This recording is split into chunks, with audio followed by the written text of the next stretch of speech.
Assalamualaikum warahmatullahi wabarakatuh. Selamat malam teman-teman. Senang sekali kita bisa kembali bertemu, meskipun melalui via daring. Tapi bukan berarti menjadi alasan kita untuk tidak semangat menjalani hari ini. Sebelum memulai presentasi, saya selaku moderator mewakili rekan-rekan saya mengucapkan terima kasih teman-teman yang begitu antusias, dan terima kasih juga kepada Bu Liana Sinta Dewi selaku dosen mata kuliah Kritik Sastra yang telah memberikan kesempatan bagi kami untuk menyampaikan presentasi. Selanjutnya, alangkah lebih baiknya kami memperkenalkan diri terlebih dahulu.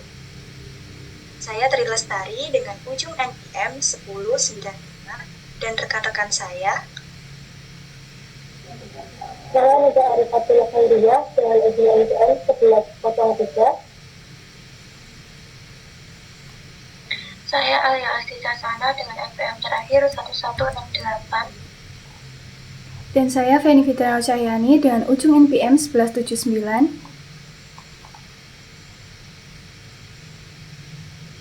Baik, langsung saja untuk mempersingkat waktu.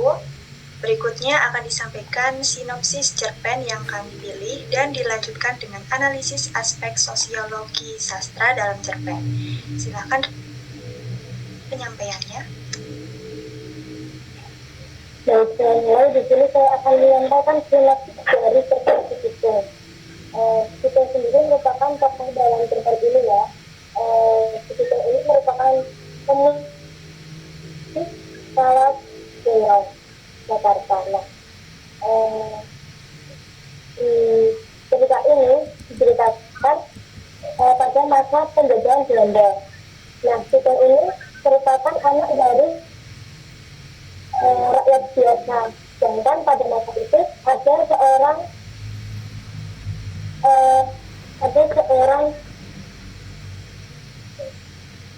tuan tanah yang bernama Babalin. Tuan tanah ini sering merampas harta-harta dari rakyat jelata. Nah, karena kita ingin mau membela rakyat jelata tersebut, akhirnya mendapatkan perlawanan dari antek-antek Babalin dan Babalin sendiri.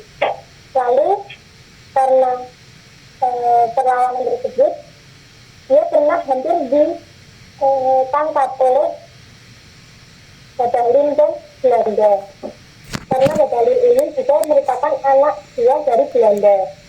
Nah, karena dia mementingkan kepentingan kelompoknya, dia lebih memilih untuk menyerahkan diri. Namun karena Belanda mengkhianati perjanjiannya,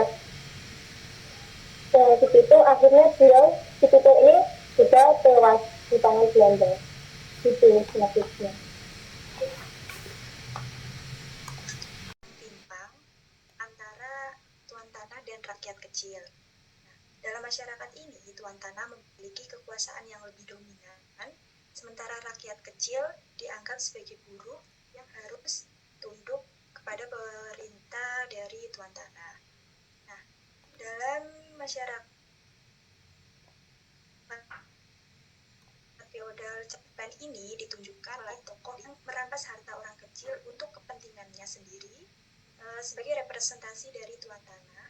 Kemudian untuk rakyat kecil direpresentasikan melalui masyarakat yang dalam golongan orang-orang miskin dan dirampas serta ditindas melalui anak buah tokoh Babalin.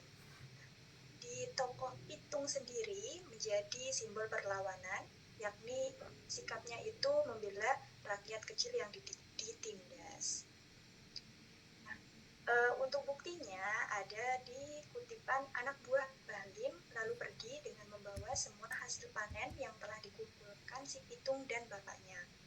Lalu juga ada kutipan hingga keesokan harinya saat si Pitung berjalan menyusuri kampung, dia melihat kesewenang-wenangan anak buah Babalim lagi. Mereka merampas ayam, kambing, kelapa, dan padi dari penduduk tanpa rasa iba. Oke, untuk selanjutnya saya serahkan kembali kepada rekan saya. Yang selanjutnya yaitu ada representasi nilai sosial dan moral.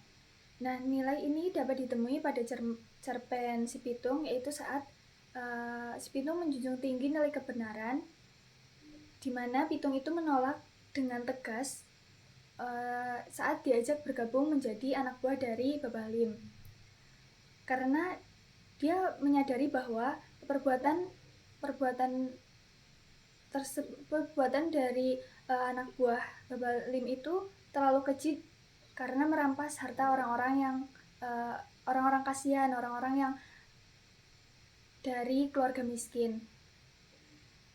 Sikap Pitung ini diambil tanpa kegoyahan sama sekali dengan menunjukkan betapa kuatnya komitmen si Pitung untuk tidak bergabung dalam menjadi anak buah dari Babah Lim.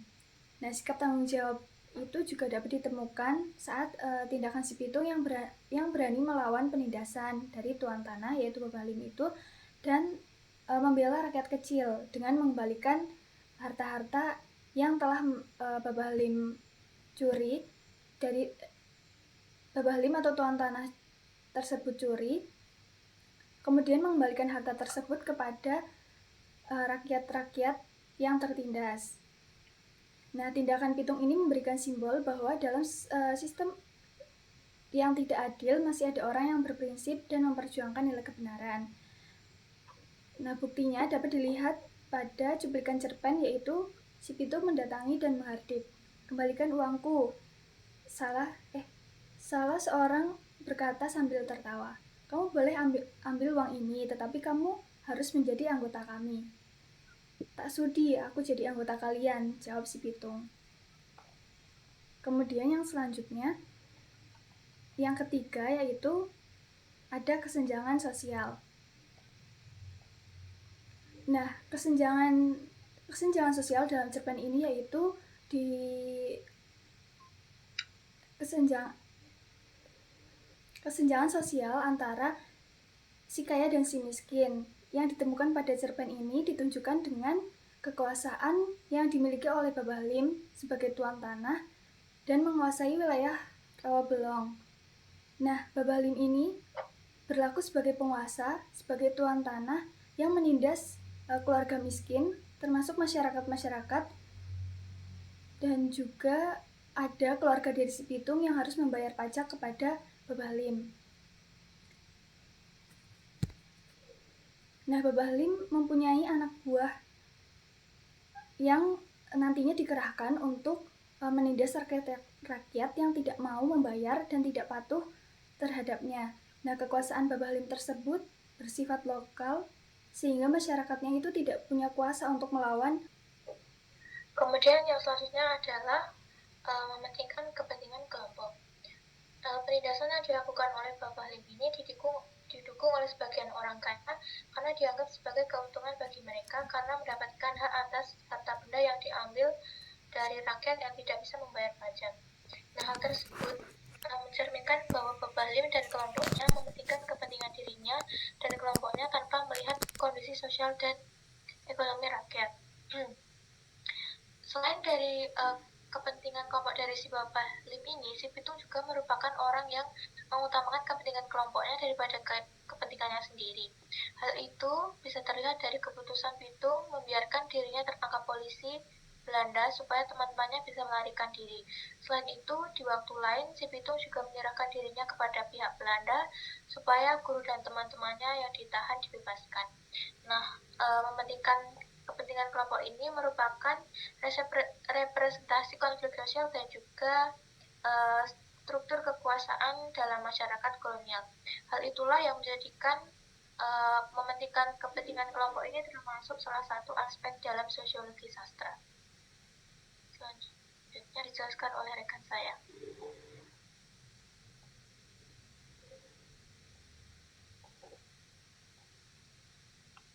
Selanjutnya, aspek yang terakhir yaitu hubungan antara tuan rumah dan guru. Nah, di cerita Pitung ini digambarkan tentang kondisi sosial saat itu di mana hubungan antara tuan rumah dan guru ini sangat kuat ya.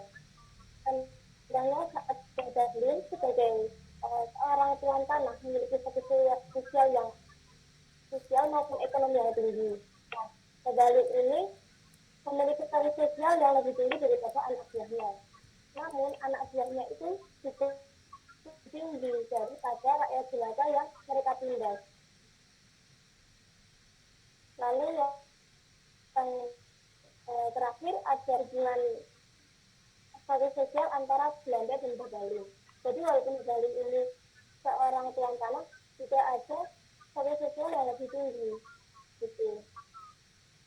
Jadi ada relasi kuasa yang sangat terlihat jelas di ketika ini, begitu. Saya kembalikan ke Baik, demikian presentasi dari kami teman-teman dari kelompok 8 terkait analisis sosiologi sastra dalam cerpen. Semoga apa yang kami sampaikan dapat dipahami dengan baik dan menambah pengetahuan teman-teman. Kami ucapkan terima kasih atas perhatian yang teman-teman berikan. Sekian, wassalamualaikum warahmatullahi wabarakatuh. Waalaikumsalam warahmatullahi wabarakatuh.